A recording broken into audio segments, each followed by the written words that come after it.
Netflix पर एक web series आई है IC-814 द कंधार हाईजैक। इस सीरीज को लेकर खूब चर्चा हो रही है और इस चर्चा की वजह है इस सीरीज से जुड़े विवाद। कई लोगों का मानना है इस वेब सीरीज में वास्तविक तथ्यों के साथ छेड़छाड़ की गई है। सीरीज में कई ऐसे दृश्य हैं जो हकीकत में हुए ही नहीं थे और वही असली घटना में कई ऐसे पहलू हैं जिसे इस फिल्म में दिखाया नहीं गया है। खैर, इन सब के बीच इस सीरीज की खूब चर्चा हो रही है और इस हाईजैक से जुड़े कई ऐसे किस्से हैं जो अब सामने आ रहे हैं और सबसे बड़ी बात कि ये किस्से उन लोगों की जुबानी ही सामने आ रहे हैं जो उस समय इस घटना के प्रत्यक्ष या परोक्ष रूप से प्रत्यक्षदर्शी रहे हैं। क्या आपको पता है इस प्लेन में एक रॉ के ऑफिसर भी मौजूद थे और उनको इस हाईजैक का इनपुट भी पहले ही मिल चुका था जिसे उन्होंने नजरअंदाज कर दिया था और खुद वो 8 दिन तक हाईजैकर्स के चंगुल में फंसे हुए थे। आज के इस एक्सप्लेनर में हम ये सब बातें बताएंगे और बताएंगे कि क्या क्या सीन्स इस सीरीज में गलत दिखाए गए हैं और उस रॉ ऑफिसर के बारे में भी आपको जानकारी देंगे। नमस्कार, मेरा नाम है मार्तन सिंह और आप देख रहे हैं डेली लाइन। तारीख 24 दिसंबर 1999, जगह नेपाल का त्रिभुवन इंटरनेशनल एयरपोर्ट। विमान संख्या IC-814 और काठमांडू से दिल्ली जाने के लिए 176 यात्री पूरी तरीके से तैयार।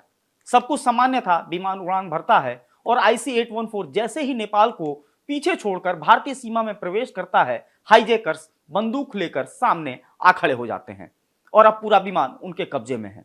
यात्री सहमे हुए हैं, हवा में जान जो है उनकी अटकी हुई है।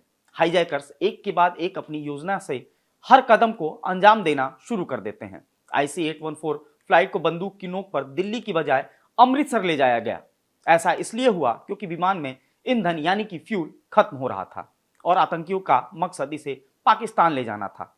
कुछ समय तक फ्लाइट अमृतसर में रुकी मगर वो काम भी नहीं हो पाया जिसके लिए इसे उतारा गया था। फिर आतंकियों ने पायलट को विमान लाहौर लेकर जाने का निर्देश दिया।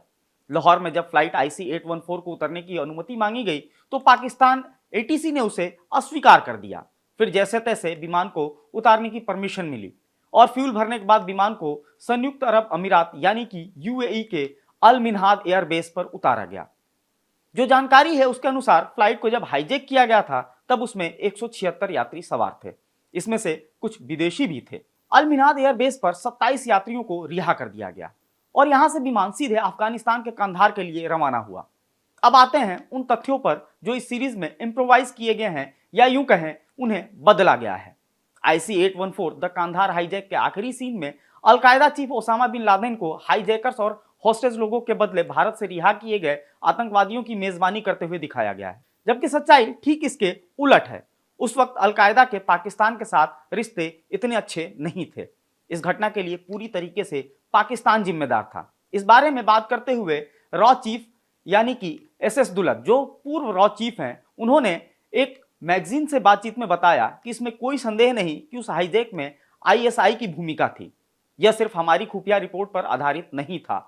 उस समय एक फेमस पाकिस्तानी पत्रकार कंधार में था, उसने बताया कि यह साफ था कि पूरी साजिश ISI रच रही थी और इस हाईजैक को कंट्रोल कर रही थी। IC-814 अपहरण के समय पाकिस्तान में भारत के उच्चायुक्त G पार्थ सारथी के अनुसार इसमें पूरी तरीके से पाकिस्तान का हाथ था। संबंधित व्यक्ति पाकिस्तान के थे, जिन लोगों को वो रिहा कराना चाहते थे वो सभी पाकिस्तानी थे, इसलिए अलकायदा का कोई सवाल ही नहीं उठता। और मामले की सच्चाई यह है कि अलकायदा के पाकिस्तान के साथ इतने अच्छे रिश्ते भी नहीं थे वे उसे अपने कब्जे में ले सके। सीरीज में यह भी दिखाया गया है कि दिल्ली रॉ हेडक्वार्टर के पास पल पल की जानकारी आ रही थी, जबकि इस मामले में रॉ के तत्कालिक चीफ SS दुलत एक टीवी चैनल के साथ इंटरव्यू में कहते हैं कि जहां तक लगातार अपडेट आने की बात है यह सब बकवास है। हो सकता है कि जानकारी किसी और के पास जा रही हो लेकिन वह हम तक यानी रॉ तक नहीं पहुंच रही थी। रॉ के प्रमुख के तौर पर मैं आपको बता सकता हूं कि ऐसी कोई जानकारी हम तक नहीं पहुंची, लेकिन लोगों को शायद ही पता हो कि इस विमान में एक भारतीय जासूस भी फंस गया था। संभवतः उसने अगर अपने जूनियर के इंटेल को गंभीरता से लिया होता तो यह हाईजैक नहीं हुआ होता। फ्लाइट IC-814 की सीट नंबर 16C पर बैठे यह यात्री शशि भूषण सिंह तोमर थे, जो उस वक्त काठमांडू स्थित भारतीय दूतावास में फर्स्ट सेक्रेटरी के रूप में तैनात थे। शशि भूषण तब भारत की खुफिया एजेंसी रॉ के काठमांडू स्टेशन के हेड थे और रॉ के स्टेशन हेड को पता होना चाहिए था कि ऐसी कोई योजना बनाई जा रही थी और संबंधित अधिकारियों को इसकी जानकारी भी देनी चाहिए थी, क्योंकि उनको इसी काम के लिए तैनात किया गया था। इसके बजाय वो भारत की एविएशन हिस्ट्री के सबसे बड़े चैप्टर का खुद हिस्सा बन गए। संयोग देखिए कि शशि भूषण को यह इंटेल पहले ही मिला था कि काठमांडू से किसी भारतीय विमान को हाईजैक किया जा सकता है, लेकिन उन्होंने इस इंटेल को बुरी तरह नजरअंदाज किया था और जिस रॉ ऑपरेटिव ने यह इंटेल दी थी उसे डांट भी लगाई थी। और किस्मत का खेल देखिए कि वह खुद इस विमान में सवार थे जिसे हाईजैक कर लिया गया। पूर्व रॉ अधिकारी आर.के. यादव 2014 में प्रकाशित हुई अपनी पुस्तक मिशन रॉ में लिखते हैं, junior raw operative UP Singh Kathmandu स्थित भारतीय दूतावास में सेकंड सेक्रेटरी के पद पर तैनात थे। उन्होंने अपने सीनियर एसबीएस तोमर को सूचित किया कि पाकिस्तानी आतंकवादी किसी भारतीय विमान को हाईजैक कर सकते हैं। ऐसा इंटेल इनपुट उन्हें उनके सूत्रों से मिला है। वो आगे लिखते हैं कि एसबीएस तोमर ने अपने junior raw operative UV Singh को इस इंटेल के सोर्स के बारे में पूछा। यूवी सिंह ने उन्हें बताया कि एयरपोर्ट पर तैनात एक जिम्मेदार अधिकारी से उन्हें यह इंटेल मिला है। आर.के. यादव के मुताबिक एसबीएस तोमर ने यूवी सिंह को डांट लगाई और अफवाहें न फैलाने को कहा। यह रिपोर्ट रॉ हेडक्वार्टर को कभी नहीं भेजी गई और उन्होंने बिना क्रॉस चेकिंग के इसे दबा भी दिया।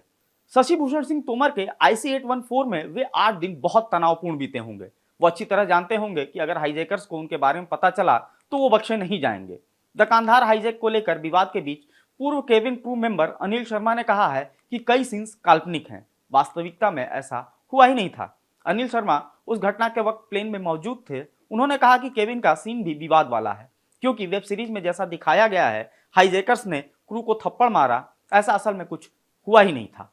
अनिल शर्मा ने कहा है कि किसी भी क्रू मेंबर को लहूलुहान नहीं किया गया और ना ही एयर होस्टेस को थप्पड़ मारा गया। फिर पता नहीं ये क्यों इसे हाईलाइट किया गया। अनिल शर्मा ने बताया कि उन्हें स्थिति की गंभीरता का अंदाजा तब हुआ जब एक यात्री की हत्या के बाद उसकी बॉडी उठाने के लिए मुझे और मेरे सहयोगियों को दुबई एयरपोर्ट पर बुलाया गया। वहां पता चला कि मामला बहुत संगीन है।